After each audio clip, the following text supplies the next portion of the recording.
Le plan Action Jeunesse, c'est un dispositif qui est là pour les jeunes et faire avec les jeunes. Aujourd'hui, le président Chalus a voulu mettre une dynamique autour de la compétition, le rallye des grands fonds. Et avec l'arrivée justement du champion, 9 fois champion du monde, Sébastien Loeb, avec ici aujourd'hui Paul Lacavé, le lycée qui va accueillir cette voiture pour la préparation, et les jeunes justement en mécanique vont accompagner les techniciens de Sébastien Loeb à préparer la voiture. Donc c'est une initiative de la région bien sûr, mais aussi avec un partenariat avec Events Trophy, One Trophy Event, avec aussi Asa Caraïbes. Et c'est une manière pour nous justement de faire toucher aux jeunes, de les amener à se projeter sur le métier qu'ils veulent faire de mécano, pour accompagner des grosses écuries. Aujourd'hui, ils voient et touchent du bois, vraiment le travail, le métier de mécanicien. Ils voient dans leurs yeux comment ces personnes travaillent, donc ça va leur susciter encore plus d'envie. Et pour ceux qui avaient perdu de la motivation, de l'espoir, et bien aujourd'hui j'ai vu qu'ils ont les yeux grands ouverts, ils sont encore motivés. Donc le plan Action Jeunesse, c'est ça, de faire des actions concrètes pour dire aux jeunes que voilà, il y a des choses à faire, des choses parfois simples à faire, mais qui sont très importantes pour nous en Guadeloupe. Et qu'il est important, en tout cas, comme je l'ai dit pour le président Chalus, d'accompagner les jeunes tout azimut. La journée, elle a été bien. Elle est toujours bien. Mes attentes, j'attends pas grand chose, à part découvrir de plus en plus en mécanique, approfondir mes connaissances. Sébastien Loeb, qui est un pilote français de rallye, là qui est actuellement avec sa Volkswagen Polo. Avant, il était chez Citroën, avec une ancienne Citroën Laxara. Je regardais des vidéos YouTube sur ses courses.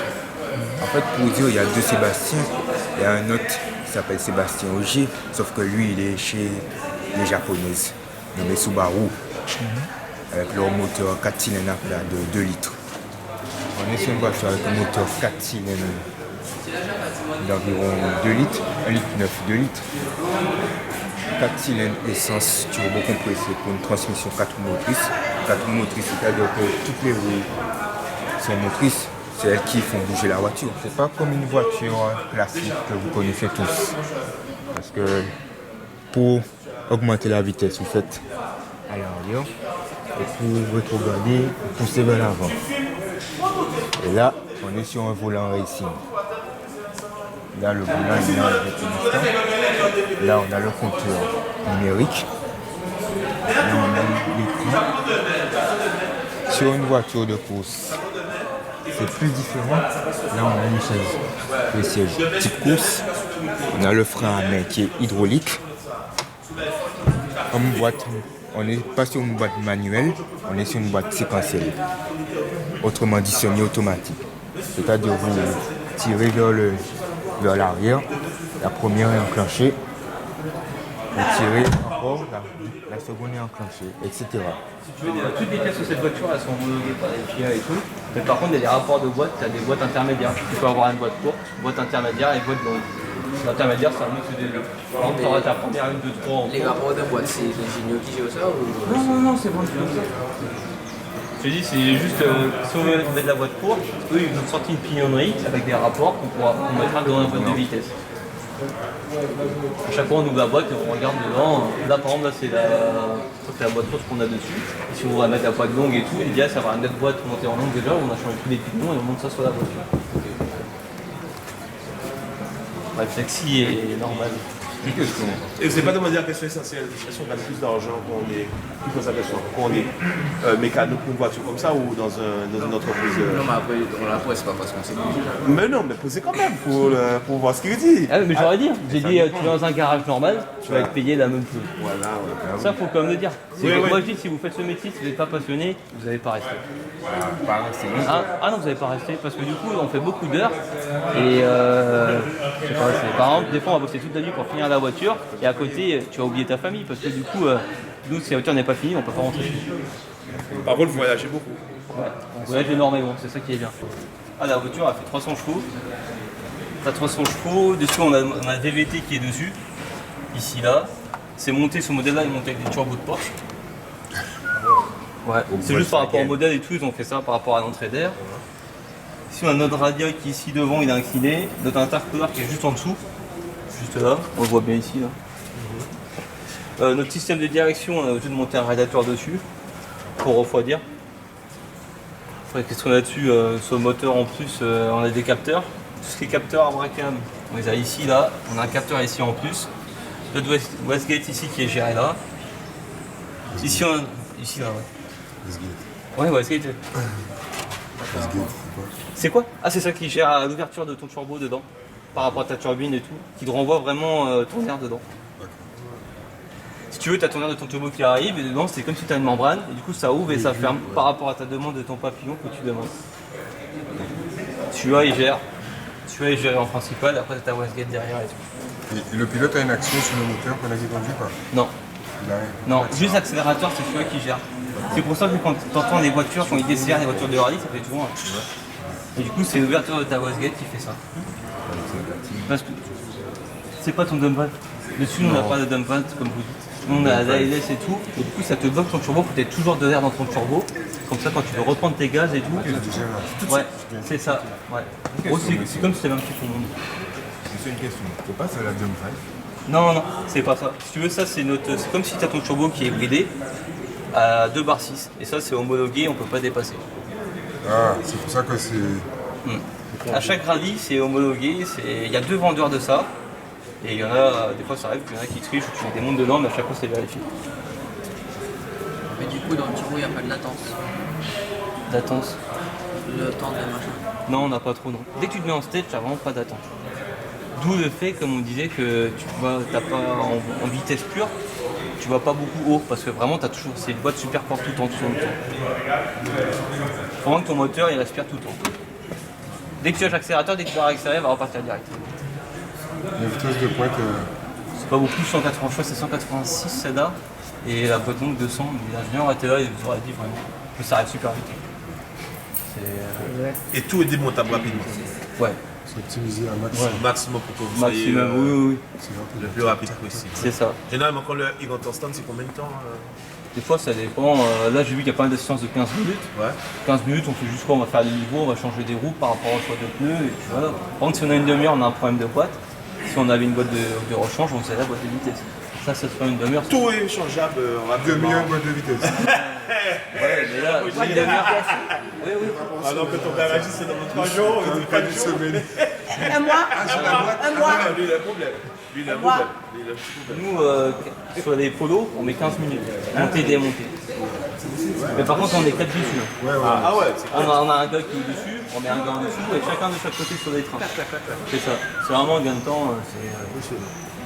Et après, si on veut, lors de l'assistance, on a des différentiels. Si on change les diffs avant, on peut. On enlève la cassette, on met un autre réglage dedans. On enlève juste le cardan et c'est tout. Et encore, ça c'est une R5. Les WRC sont encore beaucoup plus rapides. Ah ouais. Il y a combien de temps que tu fais ça? Moi, ça va faire. De rallye, ça fait 5 ans. Mais de base, je viens pas du rallye. Tu t'es des garages avant? Ouais, j'ai fait 2 ans de garage. Ok. J'ai fait 2 ans de garage et à côté. Tu as une formation spéciale aussi après? Oui, ouais. On avait un team associatif. Ouais. Moi, je viens du rallycross. Ok. Course terre et circuit. Ouais. Et du coup, à côté, je faisais ça sur mes week-ends et sur mes heures perdues. Et du coup, je dis, bah tiens, je vais faire ça, je vais faire ça mon métier. Nous, en France, on a plusieurs centres de formation. Et formation rallye, j'ai fait ça et après, je suis arrivé. Après la team Sarrazin, c'est quoi la suite? Je sais pas. Peut-être comme il disait, rallye 1. Ouais, peut-être. Après, je verrai bien. Ou alors, je fais les disciplines. Et puis, la discipline, le rallye et tout, c'est quand même intéressant. Moi, je trouve ça intéressant. Voilà. C'est un métier qui couvre sur plein d'autres choses. C'est ça qui est bien. C'est ça qui est bien, c'est pas fermé quoi. C'est ça. Si Voilà. j'ai envie de faire du circuit, tu dis, bah tiens, je vais essayer le circuit pour voir et tout. Il faut vraiment essayer. Parce qu'après, sur ces voitures, tout est déjà monté. Du coup, la personne qui a bien modifié des pièces, des choses comme ça et tout, elle va pas pouvoir faire sur ça. Parce que tu peux, par exemple, tout bête, ta plaque qui est là, tu pourras pas la mettre là. C'est interdit.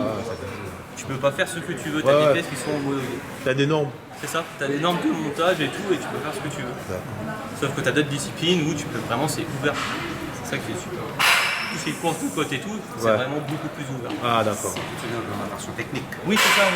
Nous, c'est vraiment, c'est par la FIA, ça a été vendu comme ça, pour que ça soit monté comme ça. C'est-à-dire, un monsieur il vient vérifier dans le stand si est-ce que toutes les normes sont respectées. Bien sûr. C'est pas dans les stands, c'est vérification technique. Par exemple, si tu as gagné, ils vont te démonter ta voiture et chaque pièce a un poids. Par exemple, si même toi, t'as cassé ta pièce, t'as reçu ta pièce, elle est plus lourde, tu peux être déclassé pour ça. Et du coup, t'es même plus premier. À chaque fois que tu gagnes, le démontage est obligatoire? Ouais, ils vérifient une pièce au hasard. Ah ok, pas toutes les pièces, une pièce stratégique. Ils vont te dire démontez-moi un disque avant. Tu vas Pour démonter vérifier un le disque poids, avant et ton ouais. amortisseur. Ah ouais. Des fois, ils vont venir là vérifier si c'est la bonne taille du radiateur Ouais. et tout. Non, mais vraiment. Ah ouais. C'est une galère de gagner là-bas. Non, après, nous, c'est notre métier, c'est vrai que c'est chiant. Des fois, tu vas mettre 2 heures à démonter. L'autre fois, on a démonté. On a gagné en Allemagne, on a mis 3 heures. Ils nous ont fait démonter la boîte, ouvrir la boîte à l'intérieur. On a dû sortir toute la voiture. Non, c'est pas vrai. Si, si. Ah ouais. Oui, ils nous ont fait. Des fois, tu peux ouvrir ta boîte. Et il y a des fois, ils te disent bah écoutez, je vais prendre votre moteur. Ils vont démonter le moteur et vous allez recevoir après la prochaine course. Oui, ok, c'est bien. Conformité. Oui, oui, oui. La conformité. C'est pour ça que tu as des plombs comme ça là, et tu en as un peu partout. Des fois, ils te disent tu veux plomber ton moteur là et tout. Parce que personne ne peut savoir, tu peux très bien modifier ton moteur à l'intérieur, personne ne regarde. Un peu vrai que ça se fait aussi. Oui, oui, oui, c'est ça, avec des moteurs qui étaient cachés avant dans les cadres. Ouais. Non, non, vraiment, il y a des normes, je vais les respecter. Ils sont vraiment intéressés, ils posent des questions et tout. Et demain, on va avoir une réunion et tout, on va en parler et tout, des cursus qu'il faut faire et tout. Mais vraiment, ils sont motivés et tout, et c'est bien. Bah oui, c'est intéressant. Parce qu'après, ce sera peut-être plus tard, on va peut-être voir une écurie, on va peut-être venir travailler pour nous et tout, c'est super. Et c'est motivant de voir des jeunes qui veulent travailler sur ça, c'est motivant.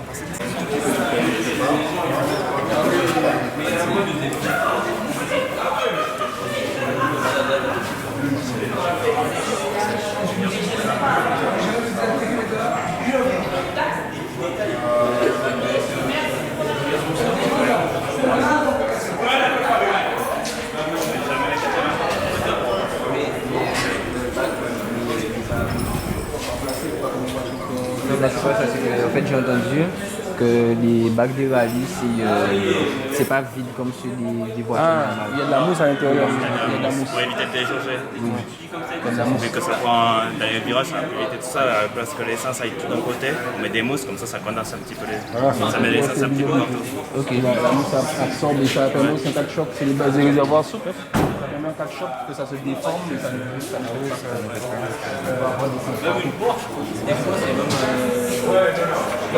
Certains crashs, c'est quand même impressionnant.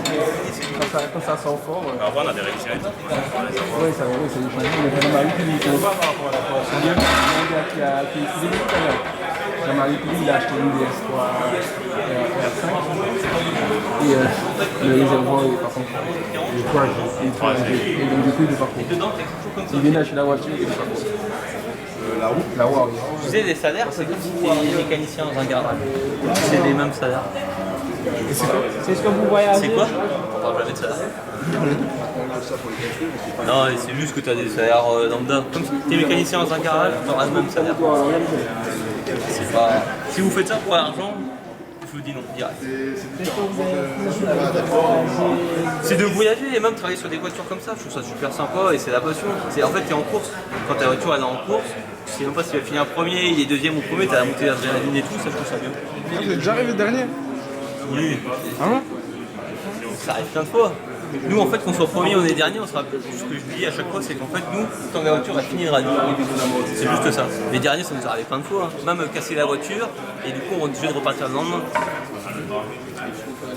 C'est ça qui est bien. Pourquoi repartir le lendemain? Parce qu'en fait, quand tu casses ta voiture, en fait, si tu veux repartir le lendemain, par contre, tu ne seras pas classé dans le championnat, tu ne pourras pas reprendre ta place où tu étais. Mais par contre, tu partiras, comme ils disent, en rallye 2. C'est le lendemain, tu vas juste faire des temps pour rouler, pour te faire plaisir. Si tu casses ta voiture, tu ne veux pas repartir dans la journée. C'est le rallye qui te dit qu'il faut que tu mettes ta voiture dans un parc fermé, il faut qu'elle soit une heure avant l'ouverture du parc. Le lendemain. C'est des règles du rallye. Ouais, il y a plusieurs gammes de pneus. Ça c'est du. Ça c'est pas du feu, ça c'est du médium. On aime bien. T'as du H, quand il fait super chaud, on a du H30, c'est super dur. Et là, dessus, il y a un indicateur du jour de pneus. Là, t'as 75, 50, 25. Léger, ça va, elle fait quoi? Elle fait, avec les personnes dedans, elle fait 1 tonne 4.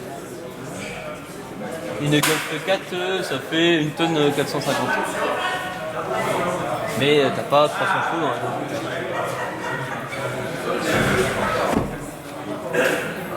4. Après, t'as les vues de dash ou pas?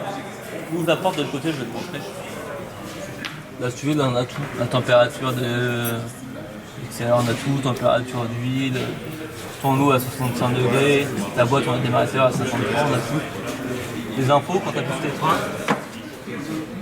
Ta pression de frein, ouais. On a vraiment tout. T'as ta map, hop, là j'appuie là, tac. Là j'ai tout. Tous mes votages, ma boîte de vitesse. Parce que si tu veux, quand tu es au neutre, tu as du votage. Par exemple, tu dois être à 0,9. Entre 0,9 et 1 vote. Dès que tu vas mettre ta vitesse, tu auras un votage. Il faut que tu sois à 1,2. Au moins, si on a un problème dessus, on sent en direct. C'est un problème de votage, c'est le capteur qui a bougé. Non, non. Si tu veux, là dedans, tu as une clé USB qui est là. Et à chaque fois qu'il roule, l'ingénieur il récupère la clé USB. Et s'il y a un problème, il va savoir direct qu'il aura toutes les courbes et tout. S'il y a eu un problème. Et nous, si on a un problème, si tu veux, là, on a des erreurs. Si tu as un problème sur la voiture, ça va le faire dans un carré. Problème là. Si on a un problème, par exemple, on a la pompe qui est à rondinable, bah, du coup, là, ça va être là rouge. Là, ils le mettent là. Ce sera rouge, là, ils le mettront rouge. On aura un problème là.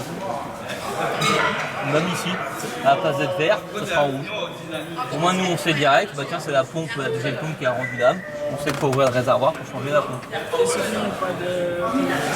C'est qu'ils sont pas encore actifs, il faut démarrer la voiture pour faire ça.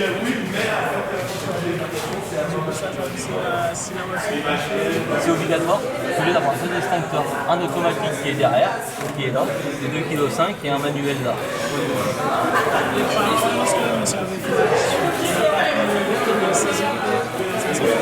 Pourquoi? Non, là tu peux pas, regarde, tu peux essayer de t'éjecter, tu vas pas. Ah, les boutons. L'essuie-glace. Et le reset, ça c'est pour savoir tes kilomètres. Ah ok. Quand ils sont, par exemple, quand tu es en routier, ils te disent dans 600 mètres, il faut tourner à droite. Bah, du coup, il y en a beaucoup qui remettent à 0 et on a un trip là. Hop. Qui est là. Il y a beaucoup de chances que c'est le copilote qui joue. Oui, ouais, mais le copilote il fait énormément de choses. Oui. Il fait énormément de choses le copilote. Ah oui, c'est pas que les notes avec le Non. monde. Regardez, appuyez sur le reset. Voilà, ça nous remet à 0. Par exemple, si on dit dans 600 mètres, il faut tourner à droite, bah, du coup, tu vois ton truc qui bouge, bah là, dans 100 mètres, il faut tourner à droite, du coup, à chaque fois, lui, il retouche là. C'est une aide comme ça. Ouais, parce que quand tu as tes boucles et tout, c'est les anciennes cartes à l'ancienne. Du coup, tu es à 600 mètres, on reprend la deuxième sortie, 200 mètres à droite, bah, du coup, là, tu fais ça comme ça. Et à chaque fois, il fait son reset. Il y en a beaucoup pour ça. Ah, ouais. Vous avez un boîtier supplémentaire, un deuxième au cas où. Non, j'ai pas. Ça, il n'y a pas. On a juste le calculo, on a une powerbox qui est. La powerbox elle est là derrière. Ouais. On la voit pas, c'est le tout petit boîtier là. On a un troisième là, et après t'as celui qui gère là. Mais c'est vraiment le principal, c'est calculo. Ouais. Parce que je sais que généralement, ils mettent toujours un deuxième au cas où si. Oui, tu puisses mais par brancher. contre sur ces modèles de voitures, il y a un mode où tu touches un interrupteur et tu as tout qui marche en safety, ils appellent ça le safety mode. Ça veut dire que même si tu as tapé ta voiture, tu mets ça, ton ventilo sera toujours actif, ils activent tous les ventilos et ta voiture elle est en mode dégradé et tu peux au moins rentrer en assistance. Ah ouais, c'est sympa ça. Ça c'est bien. Hein. Après j'en ai quoi? Je vous fais un truc, c'est vraiment pas mal, c'est juste pour les docs. Pour les docs techniques, je pense que c'est bon. Hop. Tu peux faire ta courroie. Ah non, attends, ça c'est génial ça. Putain.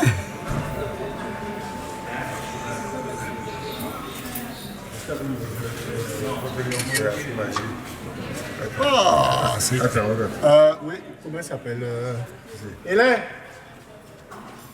Patrick, viens voir ça. Excuse-moi. T'as même tes amortisseurs, tu fais faire réglage tes amortisseurs, t'as tout. Ça c'est une aide pour les pilotes et copilotes. Ça c'est génial ça.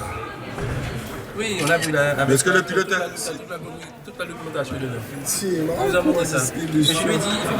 Mais ça quoi, avion? Même là, si c'est pas, il a un problème sur son truc, il a tout. C'est vraiment une aide pour lui. Si vous voulez, hop, je vous remets. Vraiment, c'est. Ça c'est... Et après, même s'il veut. Ouais. Et s'ils veulent faire leur caméra, ils mettent leur carte SD dedans et ils regardent leur caméra dessus. Ils peuvent.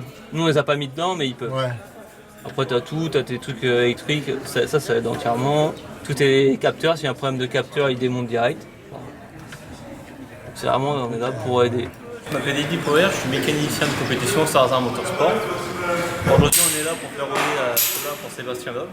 Ce matin on était au lycée et on a remonté toutes les pièces de la voiture, la Guélicien, pour apprendre comment c'était monté et tout dessus. Et cet après-midi on est en séance d'essai, on va faire des positions de Sébastien Loeb et de sa copilote à côté pour faire rouler cet après-midi pour une séance d'essai, pour se préparer pour le rallye qui débute vendredi soir.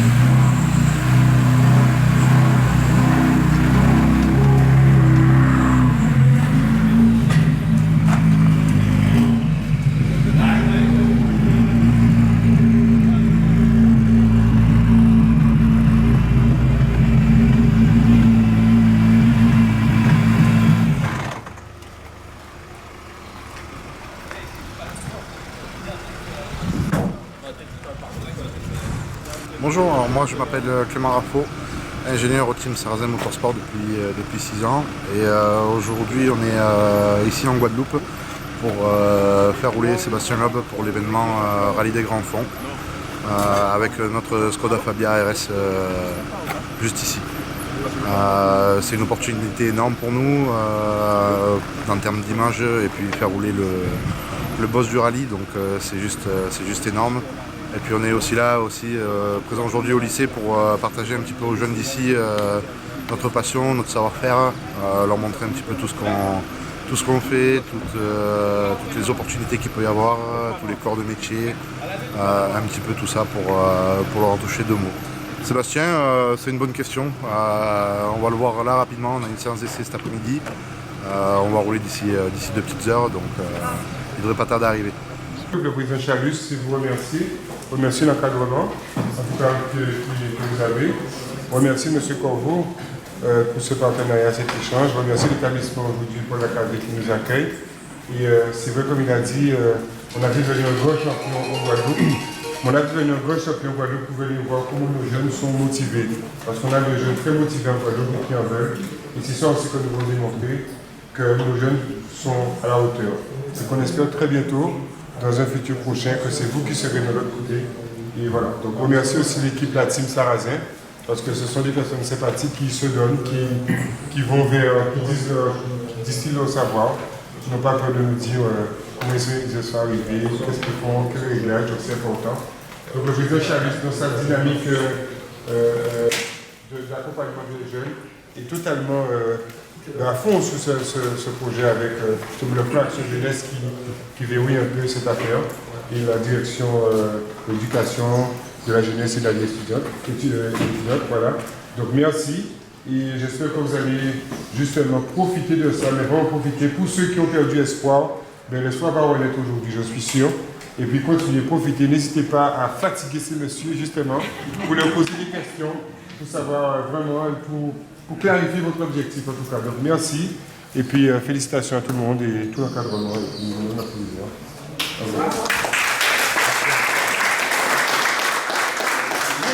pas ce qu'il me reste à dire, tout le monde a déjà remercié et la team Sarrazin et le Ron Trophy, ça y est. Parce que j'ai du mal, hein.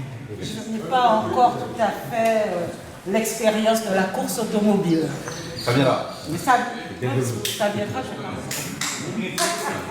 Mais enfin, tout ce que je sais, c'est que ça a été un grand honneur pour moi, en fait plutôt pour le lycée l'AKV, de vous accueillir et de vous permettre la préparation du véhicule de Sébastien Loeb. Même moi j'ai appris, il ne faut pas croire que je n'ai pas regardé, j'ai regardé, j'ai appris beaucoup de choses, mais surtout pour les élèves. Je suis contente pour les élèves parce que je pense qu'ils ont vécu une expérience qui est inoubliable.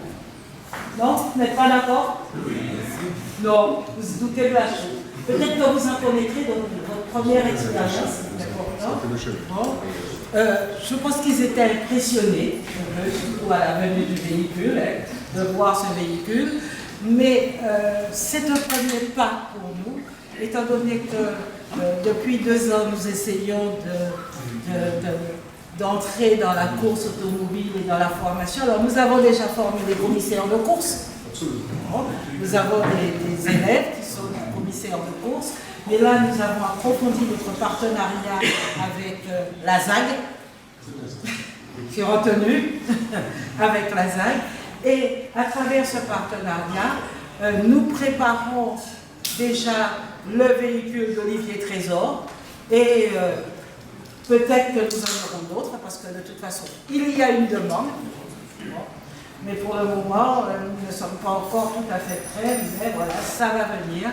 Et je pense que cette expérience-là montre qu'il faut que nous allions vers ce type de formation aussi. Voilà. Merci encore, messieurs.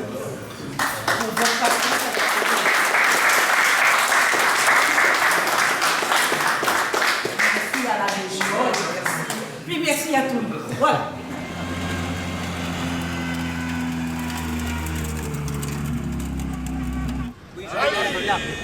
Oui, parce qu'on a eu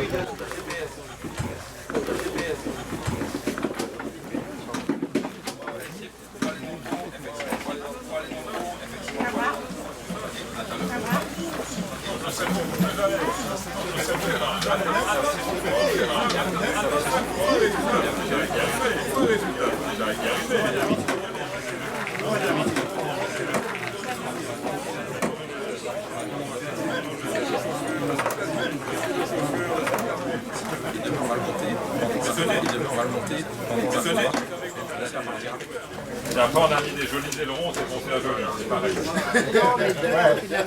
On est dans le joli. Pas spécialement, il faut que la journée en dire. En plus, c'est de chez Cossi, il est là pour ça.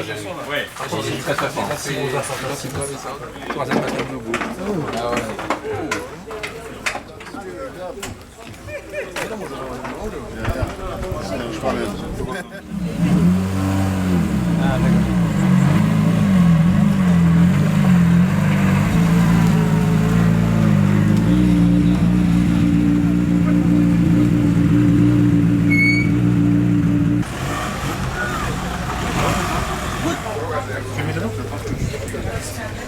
Je le mets avant.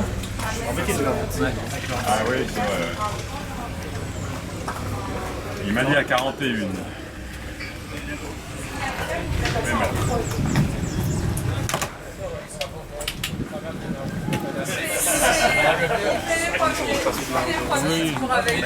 C'est dur, on est beaucoup. Hein.